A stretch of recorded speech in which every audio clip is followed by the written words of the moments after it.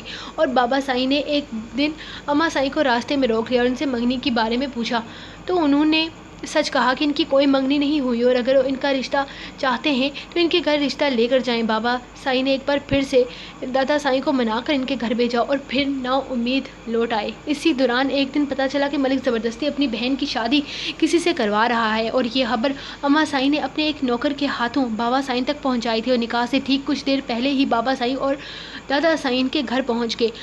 اماں سائی کی رضامندی پوچھنے پر انہوں نے شادی سے انکار کر دیا اور اسی وقت ان کا نکاح بابا سائی سے کروا دیا گیا اور انہیں اپنے ساتھ حویلی لے آئے۔ اس بات کے بعد ملک کی بہت بے عزتی ہوئی اور کسی کو منہ دکھانے کے قابل نہ رہا۔ اسے لگتا تھا کہ اسے بدنام کرنے میں سب سے بڑا ہاتھ ان کی اپنی بہن کا ہے، اسی لیے وہ کچھ عرصہ گاؤں چھوڑ کر امریکہ چلا گیا اور پھر 7 سال بعد واپس آیا جب میں 6 سال کا تھا، جب اچانک ایک دن پتہ چلا کہ اہانا پھپھو کالج سے واپس آتے ہوئے کڈنیپ ہو گئی ہیں۔ بابا سائی کا پہلا شک ہی ملک تھا اور ان کے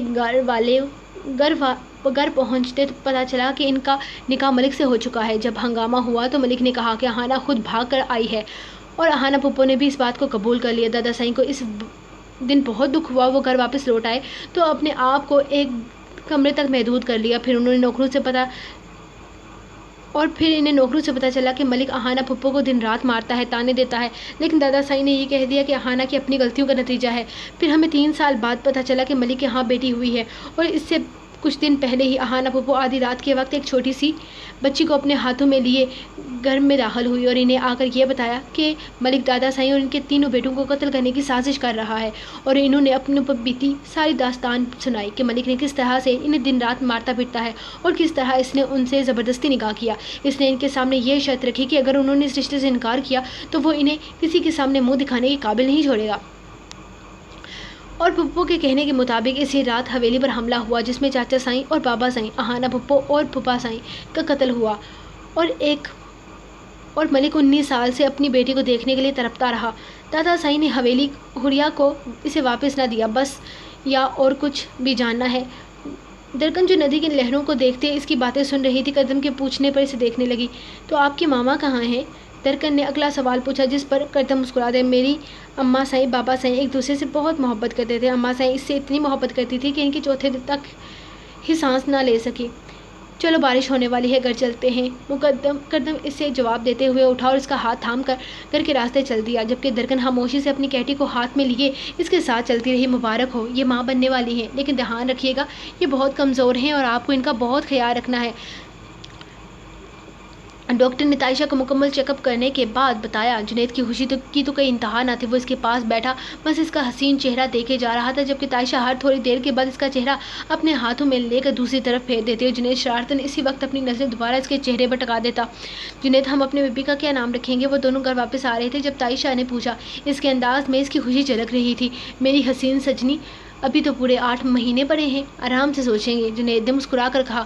نہیں، میں نے سوچا ہے سائم نام رکھیں گے۔ سنیا آپی کے ناول کے ہیرو کا نام ہے، آپ کو پتہ ہے وہ اتنا ہینڈسم ہے۔ میرا بیٹا بالکل ویسا ہی ہوگا، تائشہ نے اندازہ لگاتے ہوئے کہا، جبکہ اس کے بچکانہ انداز پر وہ مسکراتے ہوئے گاڑی کو گاؤں کے کچی سڑک پر ڈال چکا تھا۔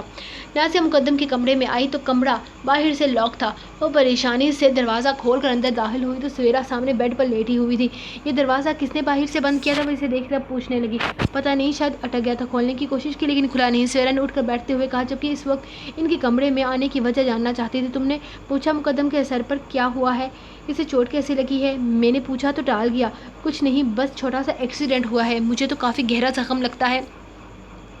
مجھے بھی یہی بتایا ہے انہوں نے۔ خیر، اتنی بڑی بات نہیں ہے، آپ تو بس ذرا سی بات پر پریشان ہو جاتی ہیں، اتنا گہرا زخم نہیں ہے، میں نے دیکھا ہے، وہ ٹھیک ہیں اور اس وقت اپنے دوستوں کے پاس گئے ہوئے ہیں۔ سویرا نے ٹالتے ہوئے کہا۔ تمہارا کام بنا؟ اب وہ اس سے پوچھنے لگی۔ نہیں، آپ کی وجہ سے سب کچھ گڑبڑ ہوگی۔ رضوانہ پھپھو کو بھی بہت جلدی تھی مجھے پریگننٹ کرنے کی۔ فی الحال آپ جائیں، میں آرام کرنا چاہتی ہوں، وہ بدتمیزی سے کہتی لیٹ گئی تھی، جبکہ اس کا یہ انداز نازیہ کو بالکل پسند نہیں آتا، لیکن وہ بنا کچھ کہے اٹھ کر باہر چلی گئی۔ اپنے کمرے کی کھڑکی پر بار بار دستک سن کر حریہ کھڑکی کھولنے پر مجبور ہو گئی تھی۔ یہ تو وہ جانتی تھی کہ باہر کون ہے، لیکن وہ وہاں سے اس شرط پر یہاں آئی تھی کہ مقدم سائیں سے اس کا کوئی تعلق نہیں رکھے گی، اور اب رات کے اس وقت مقدم سائیں سے ملنے یہاں تک آ گئے تھے۔ یہ تو وہ بھی پہلے سے ہی جانتی تھی کہ وہ چاہے جتنا بھی مقدم کو منع کر دے، اس سے پیچھے نہیں ہٹے گا۔ اس کے سر پر بہت شدید چوٹ لگی تھی، وہ خود بھی اس سے ملنا چاہتی تھی، لیکن فی الحال وہ اسے احساس دلانا چاہتی تھی کہ مقدم نے غلطی کی ہے۔ وہ کیسے کسی اور کو اپنی بیوی کا مقام دے سکتا ہے، چاہے جو بھی ہو، وجہ جو بھی ہو، یہ کرنے کی کیا تک بنتی ہے۔ فی الحال وہ اسے معاف کرنے کا بالکل کوئی ارادہ نہیں رکھتی تھی، لیکن اب دستک کی آواز تیز ہوتی جا رہی تھی، جس کا مطلب تھا کہ وہ ساری رات کھڑکی کھٹکھٹاتا رہے گا، لیکن وہاں سے جائے گا نہیں۔ لیکن حریہ نے مجبور ہو کر کھڑکی کھولی، کانوں میں روئی ٹھوس کے بیٹھی تھی۔ کیا کب سے کھٹکھٹا رہا ہوں، آواز نہیں آ رہی تھی؟ پیچھے ہٹو، مجھے اندر آنا ہے۔ وہ کافی جھنجھلایا ہوا تھا۔ وہ ذرا سا پیچھے ہٹی تو وہ کمرے کے اندر آ گیا۔ حریہ اب سینے پہ ہاتھ باندھے اسے دیکھ رہی تھی، جیسے پوچھ رہی ہو کہ اب یہاں آنے کا فائدہ، ایسے گھور کیا رہی ہو میرے دل کا قرار؟ پہلے اپنے آپ کو دیکھنے تو دو، 1 مہینہ کتنا ترسایا ہے تم نے مجھے۔ وہ اسے اپنے باہوں میں یہ محبت باش انداز میں بولا، دور رہیں مجھ سے۔ شاید آپ بھول گئے ہیں کہ یہاں آنے سے پہلے میں نے ایک شرط رکھی تھی۔ باہر میں گئی تمہاری شرط، پہلے یہاں آؤ میری باہوں میں۔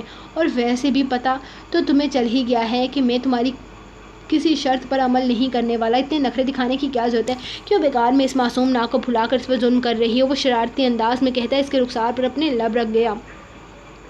دور رہیں مجھ سے مقدم سائیں، بس ایک تو آپ نے مجھے دھوکہ دیا، میری جگہ کسی اور کو دے دی، میرے حق کسی اور کے ساتھ بانٹ آئے۔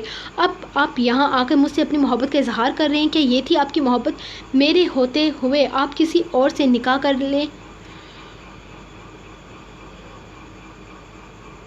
حریہ اس سے اپنا آپ چھڑواتی ہوئے بولی، تمہارا غصہ بالکل جائز ہے میری جان، لیکن تم کس نکاح کی بات کر رہی ہو؟ مقدم انجان بنتے ہوئے بولا، اوہ تو تم کہیں اس نکاح کی بات تو نہیں کر رہی؟ مقدم نے اپنی جیب سے ایک کاغذ نکالا، جی ہاں میں اسی نکاح کی بات کر رہی ہوں۔ حریہ نے اس کے ہاتھ سے کاغذ سے نکاح نامہ لے کر بیڈ پر پھینکا تھا۔ اس طرح سے پھینکنے سے پہلے ایک غور سے دیکھ تو لو، نکاح نامہ جھوٹا ہے، مقدم کہتے ہوئے اس کے بیڈ پر لیٹ گیا۔ کیا مطلب؟ آپ کا نکاح نامہ جھوٹا ہے؟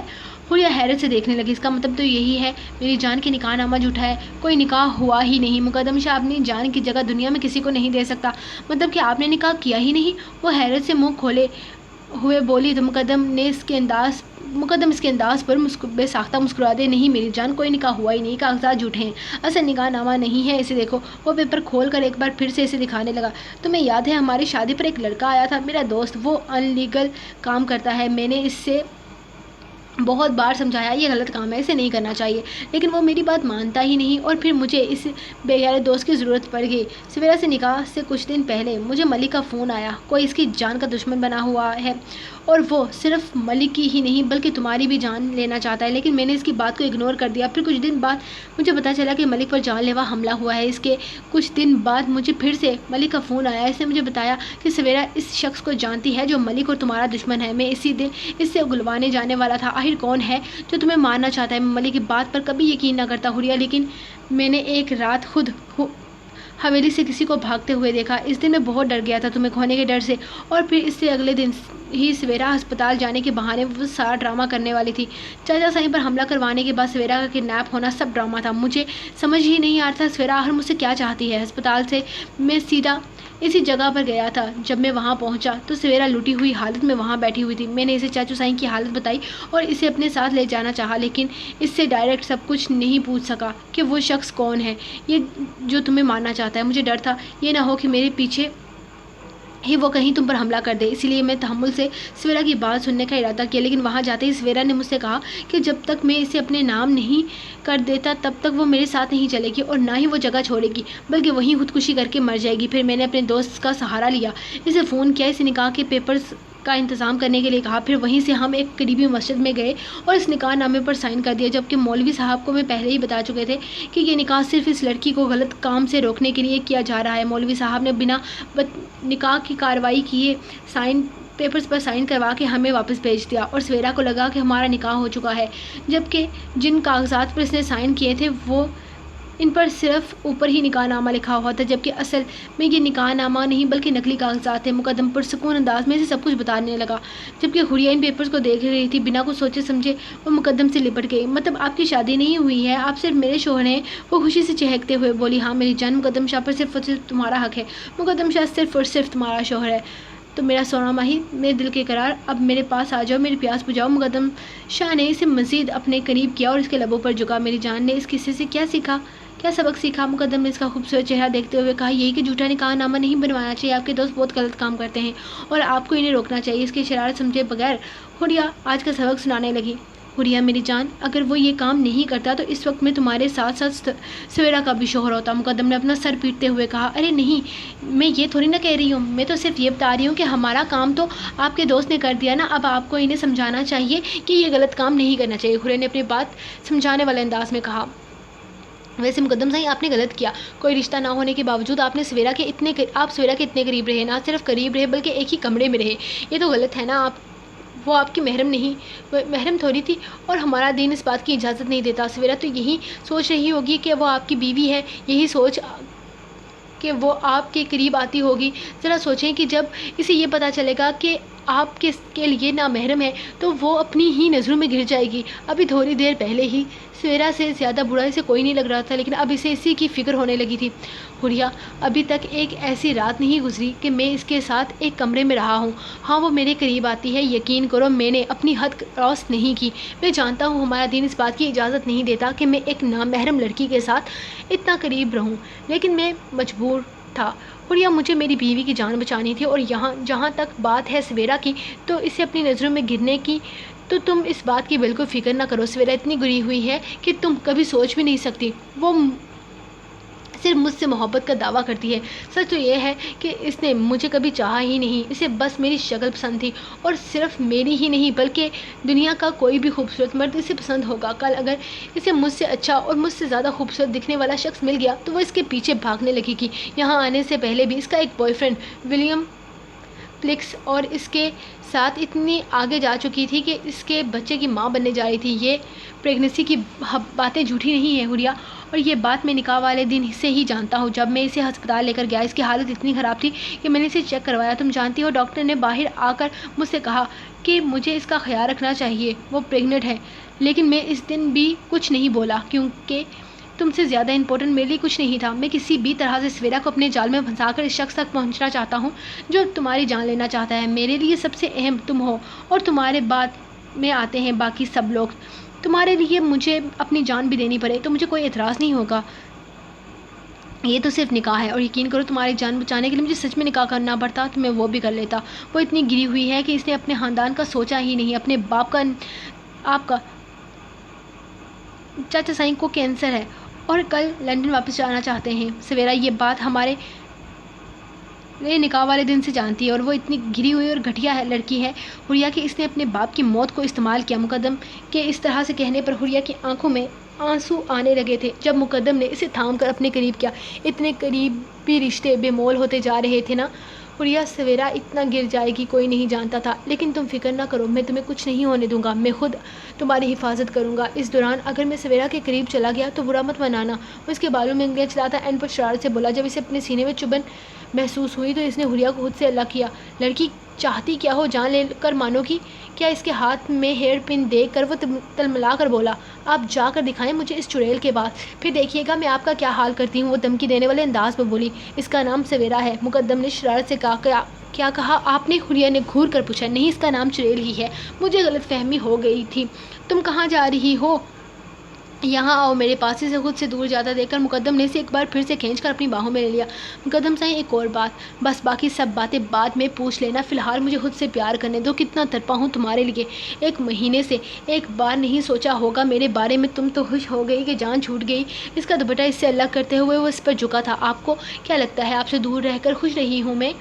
حوریہ نے اس کی گردن میں اپنی باہیں ڈالتے ہوئے کہا، ہاں میرا سونا ماہی، یہی سب کچھ میں تمہیں سویرا اور اس جھوٹے نکاح نامے سے پہلے بتاتا تو تمہارا جواب کچھ اور ہوتا۔ مقدم اس کے لبوں پر جھکا اور پھر اپنے انداز میں اس پر اپنی شدت لٹانے لگا، جبکہ اس کے انداز نے حریہ کو مسکرانے پر مجبور کر دیا تھا۔ صحیح تو کہتا تھا، اگر وہ اپنی محبت کا اظہار سچ بتانے سے پہلے کرتا تو حریہ کبھی اس پر یقین نہ کرتی۔ جو بھی تھا، وہ اپنے شوہر کو کسی کے ساتھ شیئر نہیں کر سکتی تھی۔ مقدم صاحب اگر سویرا یہاں آ گئی تو اپنے کندھے سے شرٹ سرکتی محسوس کر کے حریہ بولی، اس کا انتظام میں کر کے آیا ہوں، میرے دل کا قرار دروازہ باہر سے لاک کر کے آیا ہوں، وہ چڑیل ہمیں ڈسٹرب نہیں کر سکتی، وہ کہتا ایک بار پھر سے اس کے لبوں پر جھکا اور حریہ خاموشی سے اس کی شدتوں میں پگھلتی اپنا آپ اس کے سپرد کر گئی۔ مقدم صاحب اب جائیں اپنے کمرے میں، یہ نہ ہو کہ کسی کو شک ہو جائے۔ حریہ نے اسے بھیجنے کی کوشش کی، ابھی نہیں۔ وہ اسے اپنی باہوں میں کھینچتا ایک بار پھر سے اس کے بالوں میں اپنا چہرہ چھپانے لگا۔ مقدم صاحب کسی کو شک ہو جائے گا اور آپ کا پلان درا کا درا رہ جائے گا، حریہ نے سمجھاتے ہوئے کہا۔ بتا تو رہا ہوں میرا سونا ماہی، دروازہ لاک کر کے آیا ہوں، رات کے 11 بجے کون کھولے گا اس کا دروازہ؟ اب ڈسٹرب مت کرو، اب اگر تم نے مجھے کچھ بھی کہا تو میں سویرا کے پاس چلا جاؤں گا، وہ تو ویسے بھی ہر وقت میرے پاس آنے کے لیے بےتاب رہتی ہے، اور ایک تم ہو جو مجھ سے دور بھاگتی ہو۔ مقدم اس کی سانسوں پر اپنی سانسیں بسائے اس کی خود سے دور جانے والی ساری راہ بند کر چکا تھا۔ آپ مجھے خود سے دور جانے کہاں دیتے ہیں؟ حریہ نے ہار مانتے ہوئے کہا۔ تو مقدم دلکشی سے مسکرایا، تمہاری یہ بات مجھے بہت اچھی لگتی ہے، تم جلدی مان جاتی ہو، نہ کہ ٹائم ویسٹ کرتی ہو، مجھے ایسی بیویاں اچھی لگتی ہیں۔ اس کے لبوں پر مہر لگاتا وہ اسے مزید خود سے قریب کرنے لگا۔ بیویاں؟ حریہ نے جیسے الفاظ پکڑ لیے تھے۔ مقدم نے ایک نظر گھور کر دیکھا، تم جو سے زیادہ سمارٹ نہیں ہوتی جا رہی؟ وہ اسے گھورتے ہوئے بولا، اب آپ بیوی کی جگہ بیویاں ورڈ یوز کریں گے تو اسمارٹ تو ہونا پڑے گا۔ حریہ نے مسکراتے ہوئے کہا، ابھی تمہاری اسمارٹنس نکالتا ہوں۔ وہ ایک بار پھر سے اسے اپنے شکنجے میں لیتا اس پر اپنی محبت کی بارش کرنے لگا۔ ہمیشہ کی طرح حریہ اس بار بھی اس کے سامنے ہار گئی تھی۔ سو گائز، یہ رہی آپ کی تھرڈ لاسٹ ایپیسوڈ۔ ملیں گے کل سیکنڈ لاسٹ ایپیسوڈ کے ساتھ، تب تک کے لیے پیریڈ کے دیں اجازت اور دعاؤں میں یاد رکھیں۔ اللہ حافظ۔